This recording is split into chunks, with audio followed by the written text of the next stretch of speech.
Welcome to Life Talk. This is a podcast where we discuss issues within the Ethiopian and Eritrean community.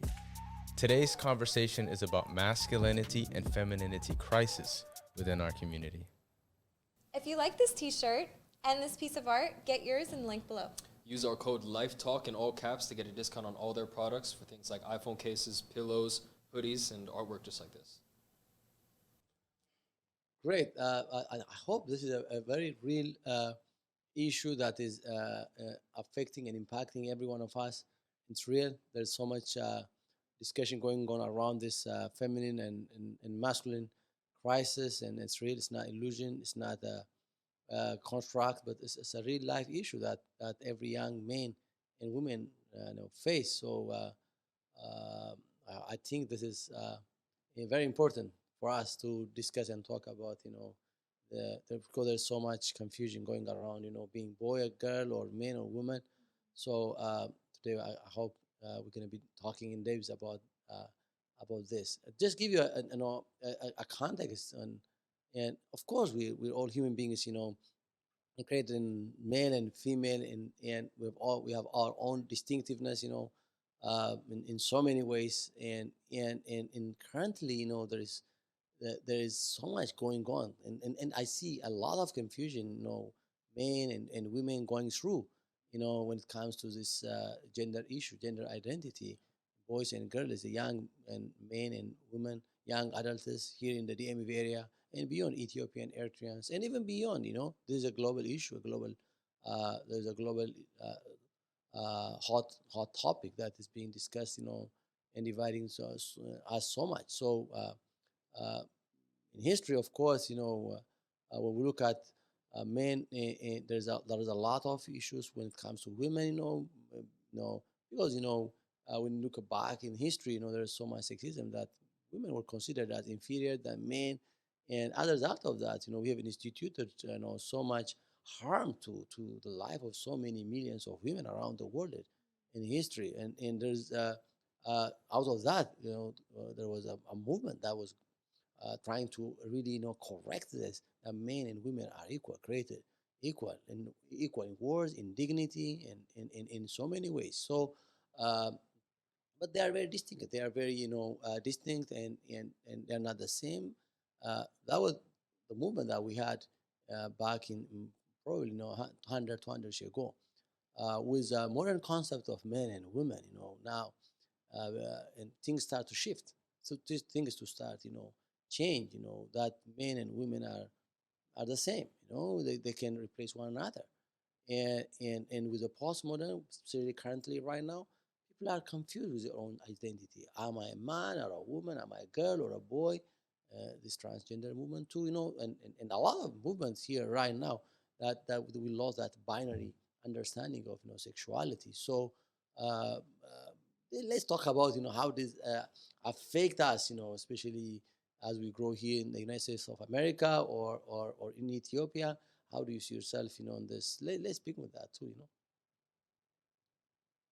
I'll go first. So more of like testimonies and like our experience with, yeah, okay. Mhm. I can go ahead and start. So I can say, I was born here. I was here my whole entire life. So my parents are obviously Ethiopian. They're from Ethiopia, but for all intents and purposes, I'm American. I'm an American kid. You know what I mean? And I was born in the year 2000. So I was kind of born in a time where I can say I was kind of born into, number one, I was mainly raised by women. Most of the time that I spent with my family was under women, and I was raised to absolutely. And I'm a mama's boy, and on top of that, like the women in my family are very strong women. You know what I mean? And a lot of them are just like they tend to be very. They're doing so many things in life, so many productive, wonderful things. So the idea of like a woman, even the word like submissiveness from a young age, I never saw an example of that. You know what I mean? Women were tended to be the leader like figures in my life. You know what I mean?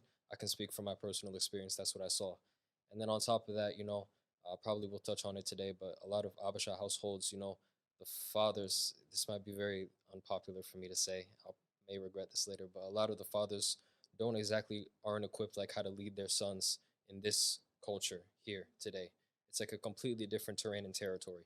You know what I mean? Hmm. And it's a big struggle that a lot of Abasha boys don't really talk about. You know what I mean? So I think as a result, as a result of those things, I didn't really have that much of a male like role model in my life from a young age. You know what I mean? I can say that distinctively. And I may regret saying that later, but it's the truth. And so from there, going into the school system for the most part, I learned, I was always a kind of a more like aggressive, like younger kid, and I just enjoyed like I was pretty like hyper competitive, and I was like very aggressive and stuff like that. And I learned kind of early that to be a useful man in today's society, I got the message to be a useful man in today's society, that has to go. You can't be, you can't that ultra competitiveness, that kind of whatever. It's not popular. It's not cool. It's not accepted. Outwardly, a lot of people ridicule it when they may, in fact, rely on those kind of men to lead and forge society. Because that kind of force is what forged civilization in general. But you know, again, I was born in the year 2000. In my generation, that's kind of the message that we got. I learned if I want to get ahead in life and provide value to people, if I want to have successful relationships in life, any of that kind of aggressiveness, assertiveness, I was taught that that's the force that destroys modern society. You know what I mean? It's like taking a step backwards. You know, there's no need for that anymore. We have everything in place. We have jobs. We have air conditioning. Everything is fine. You don't need to. There's no need for that. After your football field, like, you know what I mean, when you guys are wrestling with each other and stuff like that, leave it there. Otherwise, it's not helpful, useful anywhere. Just focus on your grades and don't. You know what I mean? Don't express Yeah. that side of yourself. And then the other kind of uh, thing, probably we'll touch on it today again, is that kind of stuff really, really starts to, you see the impact of masculinity and femininity. A big part of this conversation, why it's so popular today, as you mentioned, Dr. Beza, how it's starting to take place a lot, is because people are seeing it doesn't work when it comes to dating. It doesn't work when men don't know how to be men and women don't know how to be women. When women don't know anything else except how to be independent and strong and tough, you know what I mean? It can be such a beautiful thing for getting certain results out of life, but when it comes to dating, there's just no synergy there. And the same thing with men. Really, outside of dating, there's gender dysphoria that may cause it, but at the end of the day, those are the main things. Dating and gender dysphoria is what's kind of started to spark this conversation because it's not working. So that's also where I began to kind of understand, okay, I need to kind of reevaluate. Yes, I know the circumstances I was brought up under that kind of socialized masculinity like out of me from a young age. You have to address that. You have to take accountability, and now you have to begin to try and understand and grasp what it means to be a man. What it means to be a productive man in this day and age. What was a man historically? What is masculinity historically? You know what I mean? So I'm pretty happy that we're talking about it here today. I think it has pretty big implications for the Abasha community too. So that's my experience with it. So, Definitely, when it comes to the impact that it has had on the boys and on men, it's not only limited to dating, and as you say, it goes all the way to family building. How are you gonna have a very thriving marriage? How are you gonna exactly. build, family life? And that and it's gonna impact, community, because if you're not interested in building a marriage and family and raising kids, and imagine how would society flourishes? I mean, there would be the family, if society is going to be broken at its root. And where do we get that leadership from in society when men, boys are resigning from they're out, on the front, trying to give leadership, provide leadership for society, for family, for so boys and men are resigning from what they're supposed to be like. So it truly is. Yeah. Well, from what do you see? How do you see this from a woman perspective? From a woman's perspective, I would say, you know, like we talked about, touched on last week, I feel like Robel said, women have to step up to the plate because men aren't taking those leadership roles in a household. I do agree with that to a certain extent. I feel like women have no choice but to take those roles because they're left alone. You don't see a lot of men taking kids in, it's usually the mom that's always around her kids 24/7. And the men's supposed to go and make money or go and support the family. But so it's I don't really blame men, you know, but I do. This isn't like a pointing fingers conversation. This is for all of us to come to an understanding so that we can grow and become like men can become men and women can become women. It's not for anyone to take offense. But for men, I feel like a lot of the times they are busy and they are caught up with making money or, trying to fit the role of what society expects from them, that they can't really take the role of fathering their sons. You know what I mean? So a lot of the times, like boys will grow up thinking, okay, to become a man is to provide for the home. And that's where it stops. But, How you the know, culture present, pushes women to sometimes take the role, not their role, but men's role, or maybe girls taking the role of a boy. Did you see that as you grow up and as we talk among women and girls? What do you see? You know, the modern understanding of being a woman. The modern understanding of being a man, or a postmodern understanding of that too. So do you see anything, any trend in women's life, that pushes boys and men resigning from their role in life? What do you think about that too? A little bit of that. I think that men are absent, sometimes. So that causes women to take certain roles and like fit in the holes. It's either men are absent because they don't want to take responsibility and they leave their significant other to take care of the children, or they're too busy and they're absent in that sense, meaning they're out working and they're not around, period. So that's where women come in and we have to teach our boys and our girls, what to do. And sometimes, like personally for our home, like my family's home, my brothers, they won't really listen to my mom like they do to my dad, you know.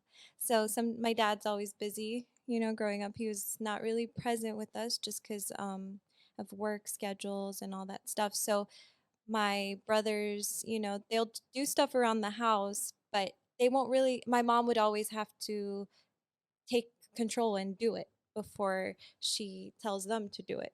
You know what I mean? Whereas a father in a home will tell their sons, "Hey, get up and do it." And I feel like sons answer to fathers quicker than they do to mothers.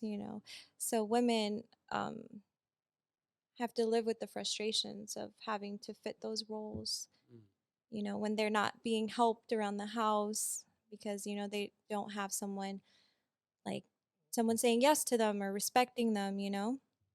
I don't know. I've seen that in my household. So I feel like men could just like really just be present, not as a busy person or not as a completely absent person, but really to be a man for me um, is someone who's present, really, truly.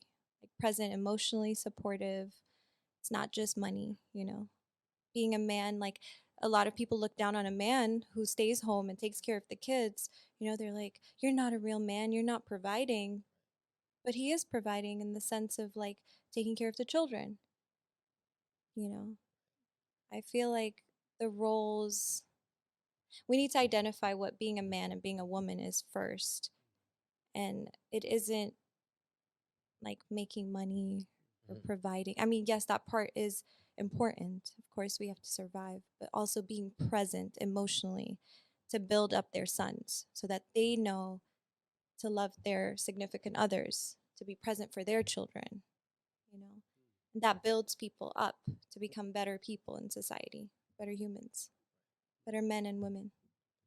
You know, as she was talking, I think when she was especially talking about like the different kind of reasons why men may be more like absent or not like present in whatever it means, I think you have to ask the question like, you know, I'm of the opinion that a lot of men, there's something that is detracting men from wanting to even be in their own household in the first place. And then they can go and blame it on work or they can go and, but at the end of the day, like a lot of fathers may end up making themselves busy to not be Mm-hmm. at home. I Exactly. think in addition to understanding like what the role of a man is, I think that there's a brokenness that we need to address, that men don't even feel that it's worth investing into their own home because they don't feel like it's their home. You know what I mean? for whatever reason it may be. Maybe they're broken on the inside. It can be so many things. Again, I'm of the opinion. I think it's the pornographic culture that we live in. You know, from that's the first thing that kind of struck at the man more than anything else. And then I think that's where the dissemination of the family unit began. And then I think that's where absent fathers did not know how to teach their sons how to be men. And then that cycle continued on through generations. So I think that, in the first place, like, men just aren't investing in their homes for a reason. There's so many distractions, there's so many pitfalls. It can be video games, it can be drugs, mistresses, whatever it may be. So I think it's important also to look at that kind of stuff.